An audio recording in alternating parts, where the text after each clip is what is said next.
7월의 마지막 날 31일입니다. 어느덧 한 달도 다 지나고 내일이면 8월이 되는군요. 모든 사람들이 쉼의 시간을 얻기 위하여 휴가를 쓰는 이 계절이지만 코로나로 인하여 참 쉼을 얻기에 쉽지 않은 시간들인 것 같습니다. 그럴지라도 우리 성도님들께서는 하나님의 주시는 은혜 안에서 영적 쉼의 시간들이 이르러 오기를 바랍니다. 자, 우리가 오늘 함께 통독해야 할 성경은 이사야 30장부터 33장까지입니다. 그리고 내일 안식일은 34장부터 37장까지의 말씀을 보시면 되겠습니다. 이 말씀들을 간단하게 요약해 보겠습니다.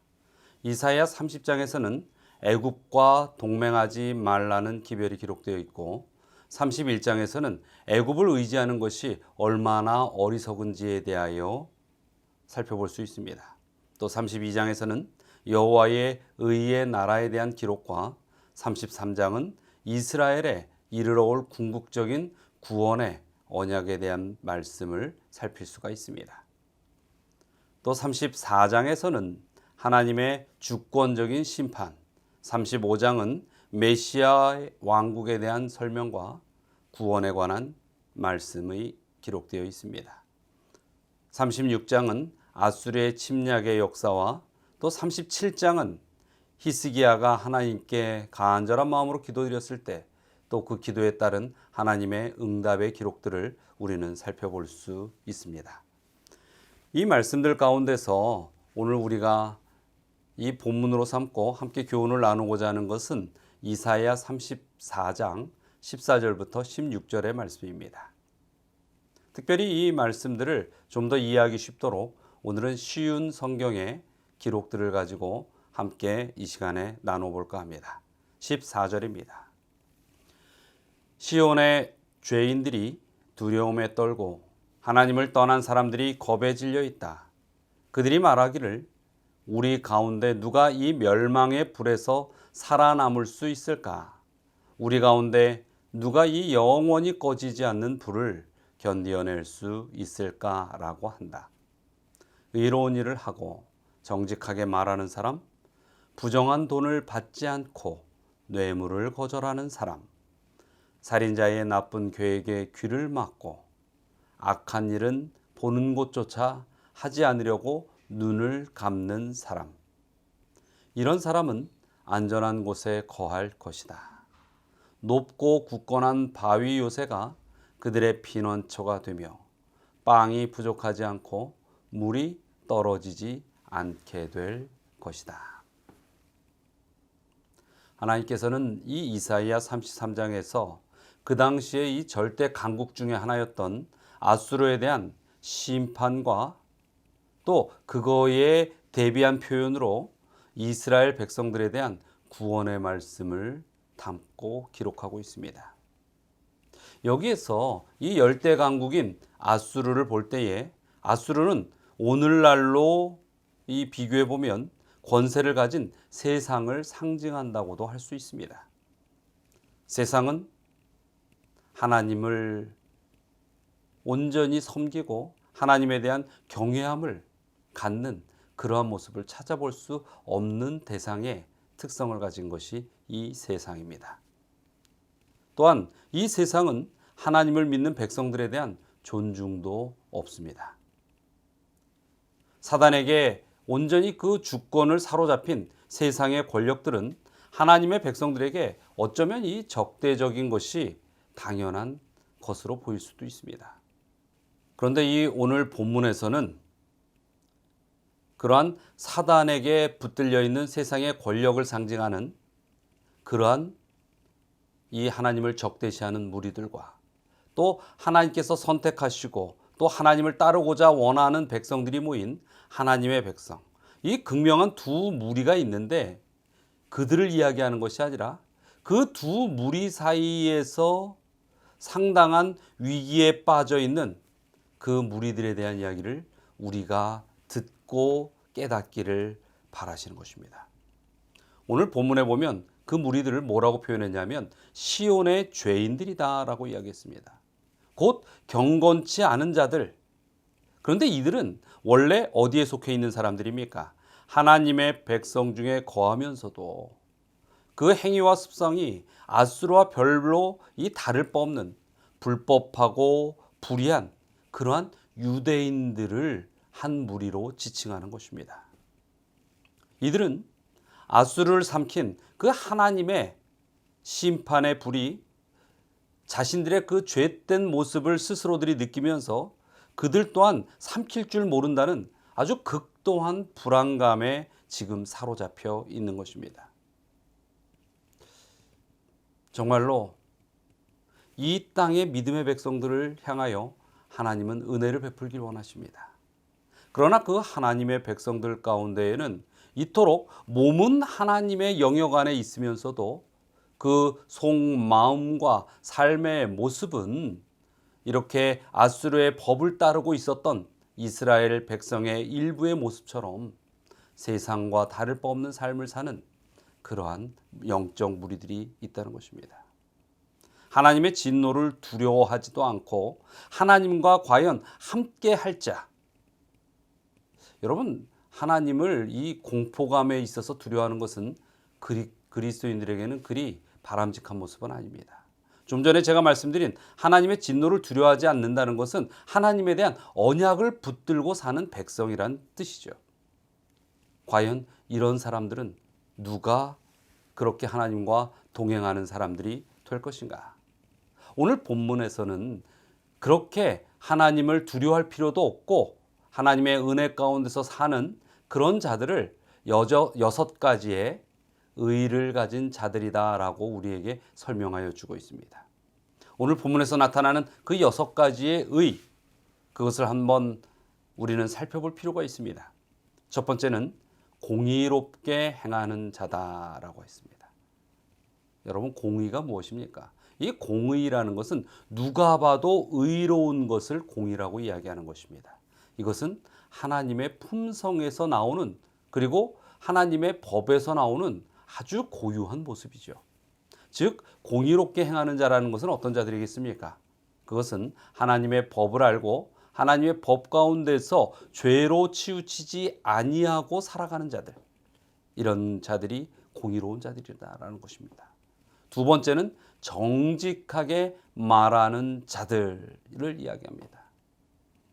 여러분, 우리는 지금 바로 눈앞에 있는 어떤 유익과 이윤을 위해서 우리의 말을 거짓되게 꾸미거나 우리의 삶의 행동들을 잘못된 길로 걸어가서는 안 되는 것입니다. 당장 우리에게 손해가 오거나 고통이 올지라도 우리 그리스도인들에게 있어서는 그 말의 중심이 온전히 하나님의 백성과 같아야 하고, 또 우리의 행동이 정말 하나님의 그 의를 은혜로 받은 백성들의 삶처럼 살아가야 하는 것입니다. 그래서 하나님께서는 이렇게 진노를 받지 아니할 자들이 누구인가라는 질문에 정직하게 말하는 자들이다라고 우리에게 알려주시는 것입니다. 또 세 번째는 토색한 재물을 가증히 여기는 자들이라고 이야기합니다. 근데 여기에서 이 세 번째부터 6번째까지를 쭉 보면은 하나님께서는 우리에게 잘못된 행동을 하지 않는 것은 물론이거니와 잘못된 것을 가까이 하지도 말라라고 우리에게 이야기하는 것입니다. 그래서 이 세 번째의 조건에 있어서도 토색한 재물을 탐하는 자, 토색하여 재물을 얻는 자라고 이야기하지 않고 토색한 재물 자체를 가증히 여기는 자들이다라고 이야기하는 것입니다. 다른 사람을 착취함으로 해서 얻어지는 이 부당한 소득들, 이것을 바로 토색한 재물이라고 이야기하는 것입니다. 그런데 그것을 내가 그런 일을 안 하는 것뿐만 아니라 누군가가 그런 일을 통하여 얻은 그런 재물을 가지고서도 우리가 함께 동참하거나 사용해서는 안 된다는 것입니다. 여러분, 누군가가 죄를 짓고 그 죄의 잉여로 인하여 무엇인가를 얻었을 때 그것은 그 사람이 죄를 지은 것이지 나는 죄를 지은 게 아니야 라고 생각하면서 같이 함께 나누어 쓰는 일에 대하여 어쩌면 우리는 양심의 가책이 때로는 없을 수도 있습니다. 그러나 성경은 그것 또한 옳지 않다라고 분명히 이야기하시는 것이죠. 그래서 여러분 주위에서 누군가가 이 잘못된 방법으로 어떠한 소득을 얻고 그걸로 인하여 나에게 유익을 주려 할 때 그러한 불이한 재물들이 우리에게 영향을 미치지 않도록 그렇게 분명한 원칙의 선을 가지고 살아야 하는 것이 그리스도인들이다라는 것입니다. 네 번째는 뇌물을 거절하는 자다라고 이야기했습니다. 예, 온전히 뇌물을 안 받는 것으로 끝나는 것이 아니라 노라고 이야기하고 잘못됐다라는 인식을 상대방에게 전달하는 자여야 한다라는 것입니다. 그냥 넘기는 것이 아니라 명확한 거절의 의지를 가져야 한다라는 것이죠. 그리고 다섯 번째는 귀를 막아 피 흘리려는 꾀를 듣지 아니하는 자. 세상은 정말로 이 악의 모습을 우리의 삶 속에 드러내도록 하기 위해서 수많은 유혹의 음성과 유혹의 제스처들을 우리의 삶 속에 들이밉니다. 그러할 때 듣지 말라라고 이야기하는 것입니다. 사람은요, 이 귀로 듣는 것에 대하여 상당히 연약할 수 있습니다.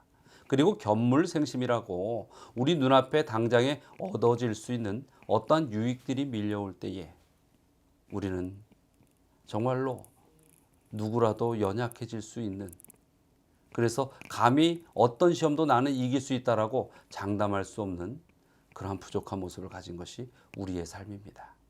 그래서 하나님께서는 아예 그런 음성 가까이 가지도 말고 듣지도 말라라고 이야기를 하는 것입니다. 그리고 여섯 번째는 눈을 감아 악을 보지 않는 자. 마찬가지예요. 악을 보고도 흔들리지 않는 자가 아니라 뭐라고 이야기했어요? 눈을 감아 악을 보지 않는 자들이다라고 이야기하는 것입니다. 우리의 이 시선이 하나님께 고정되어 있어야 합니다. 우리의 시선이 어딘가로 향하여 그러한 잘못된 것들을 주목하여 보게 될 때에 나도 모르는 사이에 우리의 영적 가치 기준은 낮아지고 우리의 이 어떠한 죄에 관한 감수성도 떨어지게 되는 것입니다. 그래서 악은 그 모양이라도 버리라고 하지 않았습니까? 그건 뭐예요? 악을 보지 아니하는, 멀리하는 삶의 구분이 필요한 것입니다. 정말로 하지 않는 것이 아니라 어떠한 유혹의 빌미도 제공치 않고 접근도 하지 않는 그러한 삶을 하나님께서는 우리에게 요구하신다는 사실을 기억하시기 바랍니다. 그리고 이렇게 여섯 가지의 의의 모습을 삶 속에서 실행하는 그런 하나님의 백성들에게는 이러한 것을 주겠다라고 약속하셨습니다. 오늘 본문에 보면 높은 곳을 주시겠다. 높은 곳이 무엇입니까? 하나님의 보좌지요. 그 하나님의 보좌에 함께 있겠다 하시라는 것입니다. 그것은 바로 구원의 약속인 것입니다. 그래서 이 하나님의 의를 온전히 삶 속에서 지키고 실천하며 사는 자들은 구원의 언약이 있는 것입니다. 그리고 두 번째로 견고한 바위의 요새와 같다라고 하는 것이죠. 이것은 하나님께서 우리가 정말 예수님께서 재림하셔서 다시 이 죄 없는 그 땅에서 영원히 살 수 있을 때까지 우리의 삶은 이 죄 많은 땅에 머물러 있어야 하는 것입니다. 그래서 우리는 흔들리지 않고 우리가 디디고서 안전하게 살아가야 하는 반석, 요새가 필요한 것입니다. 하나님께서 그 반석이 되어주시겠다고 하시는 것입니다. 어떻게 해야 되겠습니까? 그 반석에서 내려가서는 안 되는 것입니다. 그래서 하나님 안에 거해야 한다는 것이죠. 그리고 세 번째는 양식과 물을 공급해 주겠다라고 이야기했습니다. 이 여기서 이야기하는 양식과 물은 생명을 지탱하고 유지하는 데 가장 필수적인 것들입니다. 그리고 그것은 이 땅에서 필요한, 땅의 삶 속에서 필요한 그러한 것들이라는 것이죠.